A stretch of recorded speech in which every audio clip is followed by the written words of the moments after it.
My name is Holland Timmons. I grew up on Whidbey Island, but I've been living in Seattle, or as I call it, Crazy Town, for the past 10 going on 11 years. Seattle is different from Whidbey in a lot of ways. They tear down buildings to construct new ones, instead of tearing down trees. The trees here look different. At least I know how to still blend in with the trees. Seattle is a town where people are ballroom dancing in the middle of the city. You have no idea how strange I find that. I was blessed and cursed with an overabundance of neurotransmitters, which means not only am I intelligent, but unfortunately, sometimes I can't control my inner rage. Some days I feel like I am drowning in my inner rage. This is a town that has superheroes and dancing robots. This is the Emerald City, with skyscrapers of the future, like the Space Needle. Unfortunately, there's a town with other needles too.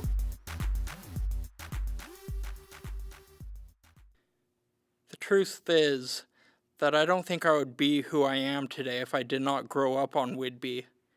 As a military brat, I moved around a lot until I washed up on Whidbey Island when I was 6. Whidbey was the first stable environment I ever had, and it probably was the best possible environment to grow up on. A girl I dated for a while died recently. We met on Whidbey. She left to pursue her education, and I did not even know she came back to Whidbey until she died. Whidbey is a connection that I still carry deep inside of me. Every once in a while it is time for me to return. I go to bed at night, and I wake up in Whidbey.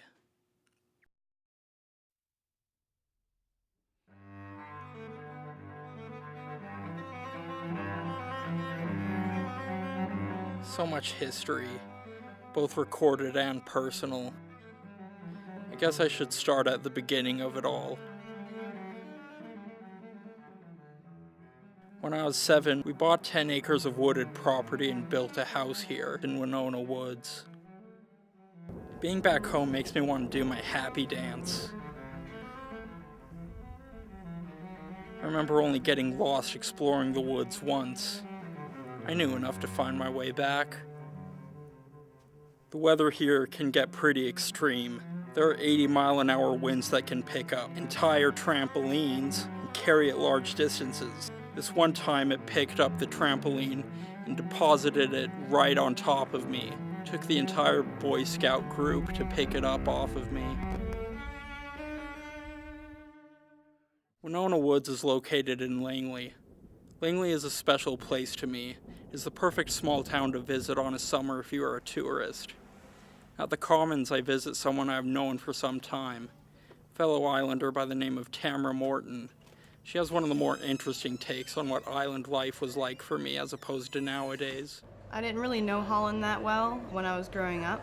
My perception of him now versus when I was younger has changed a lot, primarily because we weren't really good friends. Probably college, graduating from high school, I think was when we finally started to become good friends. The experience that I had with him earlier on was unsettling, or kind of what's the right word for it? Violent, psychotic, crazy. Sorry. It seemed as though he was rather violent, and he was just aggressive and just really angry with the way people treated him and the way that he was viewed, and ironically that just perpetuated the issue. It was difficult, but finally after years of processing through different medications and different methods of therapy and developing friends and all of that, things settled down a little bit more for him, and now we're pretty good friends. There's something about being an islander that you just can't explain to some people, and some things you can.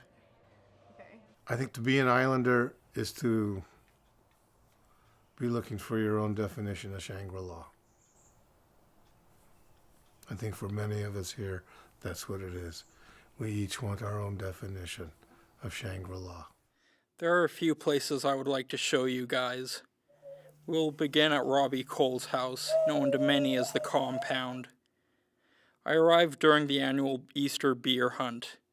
The beer hunt isn't so much an excuse to get wasted, as it is a community of islanders and ex-islanders getting together to celebrate. Also, it is an excuse to get wasted. Robbie has become the Virgil to my Dante. Either that, or I am the Randall to his Dante. In either case, Saratoga Woods is the one place on Whidbey I need a guide. Remarkably enough, coming here jars my memories.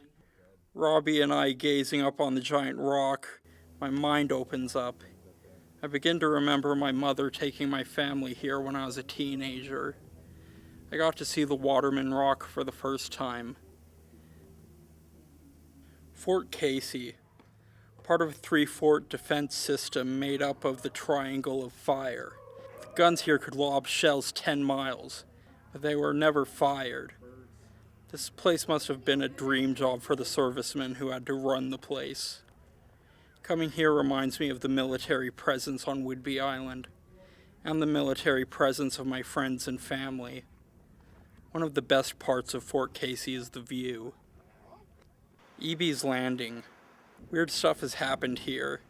In the 1990s, during the El Nino storm, a dead giant squid washed up on the shores of E.B.'s Landing. I remember it well because it was the talk of the island. I remember this one time I was here in second grade, and over 100 jellyfish washed up after a storm. Everyone in my class was so determined to save those jellyfish. I didn't touch them. Everyone got stung but me. Sometimes I wonder what else will wash up here. Maybe a ghost ship, another human foot, whatever the hell made that crop circle on Whidbey that one time.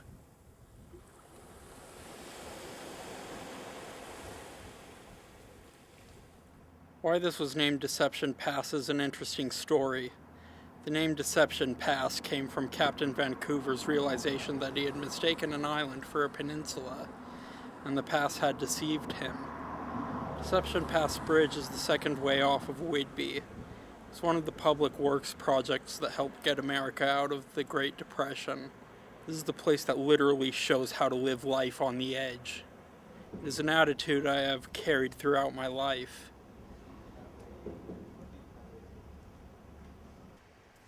Finally, I arrive at a special place. My private, personal place that I come to relax and meditate at. My secret beach. I can only recall one other person I have shown this to, and she is now dead. This is a place I have decided to share with you, but I am not telling where it is. This is my place.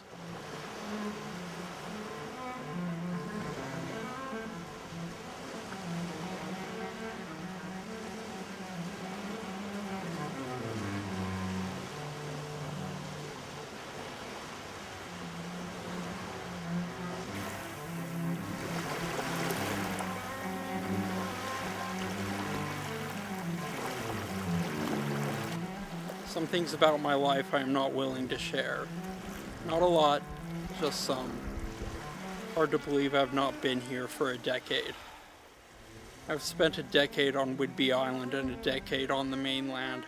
Of course I have issues of where I truly belong. I return as often as I can, but will I ever move back?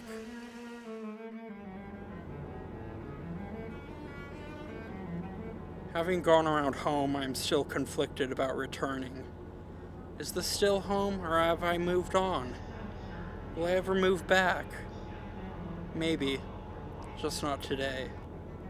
I go to bed at night and I wake up in Whidbey. I have the dream countless times. Usually I'm back in high school. I'm a decade late for class. There was a really hard math test and several art classes missed. I'm not surprised I have these dreams. I grew up here. In a way, this is home.